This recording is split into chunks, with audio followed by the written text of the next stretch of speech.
ایک ایسے نبی جو 100 برس تک مردہ رہے۔ 100 سال بعد جب وہ موت کی نیند سے اٹھے تو انہوں نے کیا دیکھا؟ جب بنی اسرائیل کی بدعمالیاں بہت زیادہ بڑھ گئی تو ان پر خدا کی طرف سے یہ عذاب آیا کہ بخت نصر ایک کافر بادشاہ نے بہت بڑی فوج کے ساتھ بیت المقدس پر حملہ کر دیا اور شہر کے 1 لاکھ باشندوں کو قتل کر دیا اور 1 لاکھ کو ملک شام میں ادھر ادھر بکھیر کر آباد کر دیا اور 1 لاکھ کو گرفتار کر کے لونڈی غلام بنا لیا۔ حضرت عزیر علیہ السلام بھی انہی قیدیوں میں تھے۔ اس کے بعد اس کافر بادشاہ نے پورے شہر بیت المقدس کو توڑ پھوڑ کر مسمار کر دیا اور بالکل ویران بنا ڈالا۔ کچھ دنوں کے بعد حضرت عزیر علیہ السلام جب کسی طرح بخت نصر کی قید سے رہا ہوئے تو ایک گدھے پر سوار ہو کر اپنے شہر بیت المقدس میں داخل ہوئے۔ اپنے شہر کی ویرانی اور بربادی دیکھ کر ان کا دل بھر آیا۔ چاروں طرف چکر لگایا مگر انہیں کسی انسان کی شکل نظر نہیں آئی، لیکن وہاں کے درختوں پر خوب زیادہ پھل تھے جو پک کر تیار ہو چکے تھے، مگر کوئی ان پھلوں کو توڑنے والا نہیں تھا۔ یہ منظر دیکھ کر نہایت ہی حسرت و افسوس کے ساتھ بے اختیار آپ کی زبان مبارک سے یہ جملہ نکل پڑا کہ اس شہر کی ایسی بربادی اور ویرانی کے بعد بھلا کس طرح اللہ تعالیٰ پھر اس کو آباد کرے گا۔ پھر آپ نے کچھ پھلوں کو توڑ کر تناول فرمایا اور انگوروں کو نچوڑ کر اس کا شیرہ نوش فرمایا۔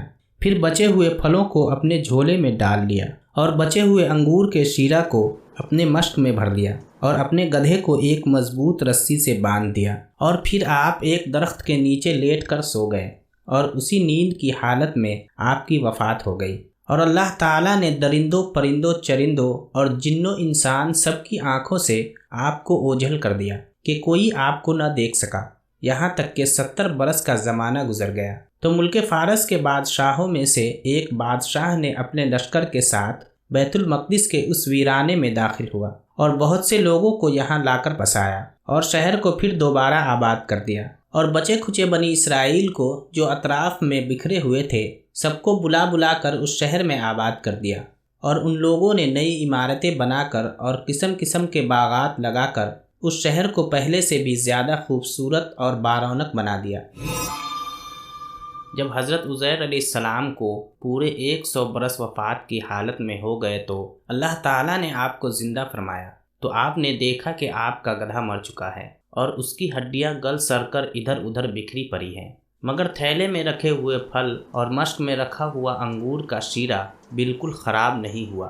نہ پھلوں میں کوئی تغیر، نہ شیرے میں کوئی بو یا بدمزگی پیدا ہوئی ہے، اور آپ نے یہ بھی دیکھا کہ اب بھی آپ کے سر اور داڑھی کے بال کالے ہیں اور آپ کی عمر وہی 40 برس ہے۔ آپ حیران ہو کر سوچ بچار میں پڑے ہوئے تھے کہ آپ پر وحی اتری اور اللہ تعالیٰ نے آپ سے دریافت فرمایا کہ اے عزیر، آپ کتنے دنوں تک یہاں رہے؟ تو آپ نے خیال کر کے کہا کہ میں صبح کے وقت سویا تھا اور اب عصر کا وقت ہو گیا ہے۔ یہ جواب دیا کہ میں دن بھر یا دن بھر سے کچھ کم سوتا رہا۔ تو اللہ تعالیٰ نے فرمایا کہ نہیں اے عزیر، تم پورے 100 برس یہاں ٹھہرے رہے۔ اب تم ہماری قدرت کا نظارہ کرنے کے لیے ذرا اپنے گدھے کو دیکھو کہ اس کی ہڈیاں گل سڑ کر بکھر چکی ہیں، اور اپنے کھانے پینے کی چیزوں پر نظر ڈالو کہ ان میں کوئی خرابی اور بگاڑ نہیں پیدا ہوا۔ پھر ارشاد فرمایا کہ اے عزیر، اب تم دیکھو کہ کس طرح ہم ان ہڈیوں کو اٹھا کر اس گدھے کو زندہ کرتے ہیں۔ چنانچہ حضرت عزیر علیہ السلام نے دیکھا کہ اچانک بکھری ہوئی ہڈیوں میں حرکت پیدا ہوئی اور ایک دم تمام ہڈیاں جمع ہو کر اپنے اپنے جوڑ سے مل کر گدھے کا ڈھانچہ بن گیا، اور لمحے بھر میں اس ڈھانچے پر گوشت پوست بھی چڑھ گیا اور گدھا زندہ ہو کر اپنی بولی بولنے لگا۔ یہ دیکھ کر حضرت عزیر علیہ السلام نے بلند آواز سے کہا، میں خوب جانتا ہوں کہ اللہ سب کچھ کر سکتا ہے۔ اس کے بعد حضرت عزیر علیہ السلام شہر کا دورہ فرماتے ہوئے اس جگہ پہنچ گئے جہاں 100 برس پہلے آپ کا مکان تھا۔ اس جگہ نہ کسی نے آپ کو پہچانا، نہ آپ نے کسی کو پہچانا۔ ہاں، البتہ یہ دیکھا کہ ایک بہت ہی بوڑھی اور اپاہج عورت مکان کے پاس بیٹھی ہے جس نے اپنے بچپن میں حضرت عزیر علیہ السلام کو دیکھا تھا۔ آپ نے اس سے پوچھا کہ کیا یہی عزیر کا مکان ہے؟ تو اس نے جواب دیا کہ جی ہاں۔ پھر بڑھیا نے کہا کہ عزیر کا کیا ذکر ہے؟ ان کو تو 100 برس ہو گئے کہ وہ بالکل ہی لاپتہ ہو چکے ہیں۔ یہ کہہ کر بڑھیا رونے لگی تو آپ نے فرمایا کہ اے بڑھیا، میں ہی عزیر ہوں۔ تو بڑھیا نے کہا کہ سبحان اللہ، آپ کیسے عزیر ہو سکتے ہیں؟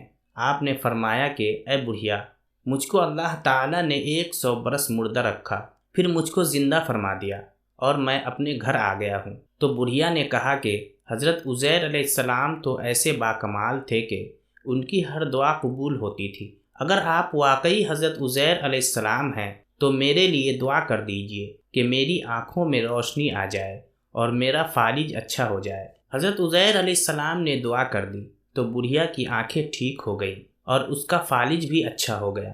پھر اس نے غور سے آپ کو دیکھا تو پہچان لیا اور بول اٹھی کہ میں شہادت دیتی ہوں کہ آپ یقیناً حضرت عزیر علیہ السلام ہی ہیں۔ پھر وہ بڑھیا آپ کو لے کر بنی اسرائیل کے محلے میں گئی۔ اتفاق سے وہ سب لوگ ایک مجلس میں جمع تھے اور اسی مجلس میں آپ کا لڑکا بھی موجود تھا جو 118 برس کا ہو چکا تھا، اور آپ کے چند پوتے بھی تھے جو سب بوڑھے ہو چکے تھے۔ بڑھیا نے مجلس میں شہادت دی اور اعلان کیا کہ اے لوگوں، بلا شبہ یہ حضرت عزیر علیہ السلام ہی ہیں۔ مگر کسی نے بڑھیا کی بات کو صحیح نہیں مانا۔ اتنے میں ان کے لڑکے نے کہا کہ میرے باپ کے دونوں کندھوں کے درمیان ایک کالے رنگ کا مسا تھا جو چاند کی شکل کا تھا۔ چنانچہ آپ نے اپنا کرتا اتار کر دکھایا تو وہ مسا موجود تھا۔ پھر لوگوں نے کہا کہ حضرت عزیر کو تو تورات زبانی یاد تھی، اگر آپ عزیر ہیں تو زبانی تورات پڑھ کر سنائیں۔ آپ نے بغیر کسی جھجک کے فوراً پوری تورات پڑھ کر سنا دی۔ بخت نصر بادشاہ نے بیت المقدس کو تباہ کرتے وقت 40,000 تورات کے عالموں کو چن چن کر قتل کر دیا تھا، اور تورات کی کوئی جلد بھی اس نے زمین پر باقی نہیں چھوڑی تھی۔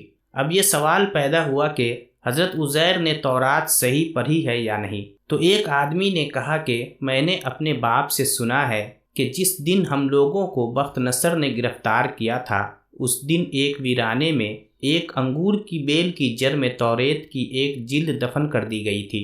اگر تم لوگ میرے دادا کے انگور کی جگہ کی نشاندہی کرو تو میں تورات کی ایک جلد برآمد کر دوں گا۔ اس وقت پتہ چل جائے گا کہ حضرت عزیر نے جو تورات پڑھی ہے وہ صحیح ہے یا نہیں۔